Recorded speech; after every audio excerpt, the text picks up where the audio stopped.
नमस्कार, सभी का हार्दिक स्वागत है। आइए आज हिंदी व्याकरण में उपसर्ग को समझते हैं। उपसर्गों में संस्कृत के उपसर्ग या तत्सम उपसर्ग को समझते हैं। जो संस्कृत भाषा से हिंदी में जो उपसर्गों का प्रयोग होता है उनको, ये संस्कृत के जो उपसर्ग होते हैं हिंदी में 22 होते हैं, 22। और आज हम इन उदाहरणों के द्वारा हर एक एक उपसर्ग को समझेंगे और उपसर्ग निकालने के बाद उनके मूल शब्द क्या होते हैं। तो उपसर्ग और मूल शब्द अलग अलग करना भी जानेंगे। पहला शब्द है अति अंत। तो इसमें उपसर्ग होगा अति और इसका मूल शब्द बचेगा अंत। क्योंकि जब भी पूछा जाता परीक्षा में तो कभी कभी वह उपसर्ग पूछते हैं और कभी कभी उसका मूल शब्द पूछते हैं। तो अति है पहला उपसर्ग है। अध्यक्ष में अधि प्लस अक्ष, इसमें अधि उपसर्ग है और अक्ष उसका मूल शब्द है। अनुशासन में अनु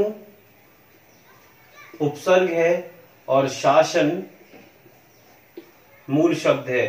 अपयश, अपयश में अप उपसर्ग है, यश मूल शब्द है।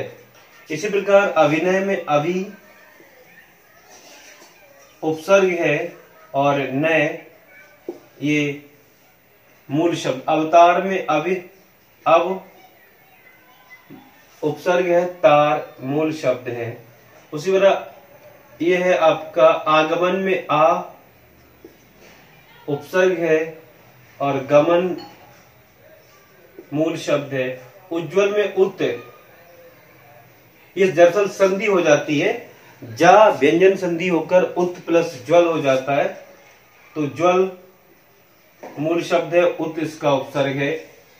जब ता में जा मिलता है तो आधा जा बना देता है। ये संधि के रूल के द्वारा जुड़ा हुआ उपसर्ग है।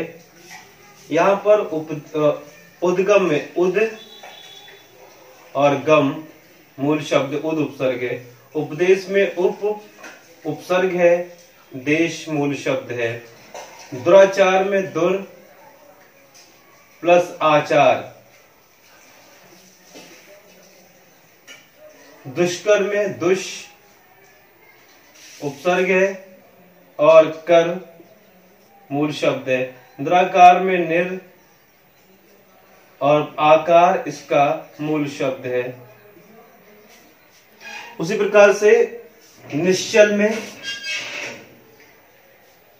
निश उपसर्ग है और चल मूल शब्द है। यहां पर शा चाहे तालब आए चाहे मूर्धन आए, यहां पर शा जब भी आप उपसर्ग निकालेंगे तो ये वाला शा ही आएगा।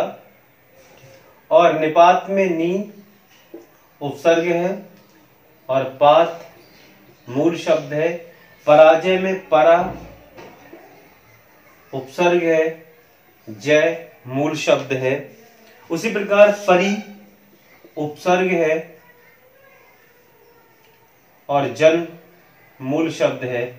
प्रस्थान में पिर उपसर्ग है, स्थान मूल शब्द है। उसी प्रकार प्रत्येक में प्रति उपसर्ग है, एक मूल शब्द है। विपक्ष में बी उपसर्ग है, पक्ष मूल शब्द है। संस्कार में सम और कार मूल शब्द है। सम उपसर्ग है और कार मूल शब्द है। सुशिक्षित में सु उपसर्ग है और शिक्षित ये मूल शब्द है।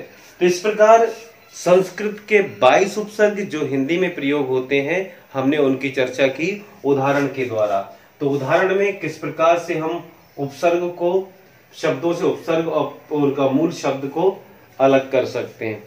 बाकी हिंदी के उपसर्ग उर्दू, अरबी, फारसी और अंग्रेजी के कुछ उपसर्ग जो हिंदी में प्रयोग होते हैं अगले क्लास में बताएंगे। तब तक के लिए धन्यवाद।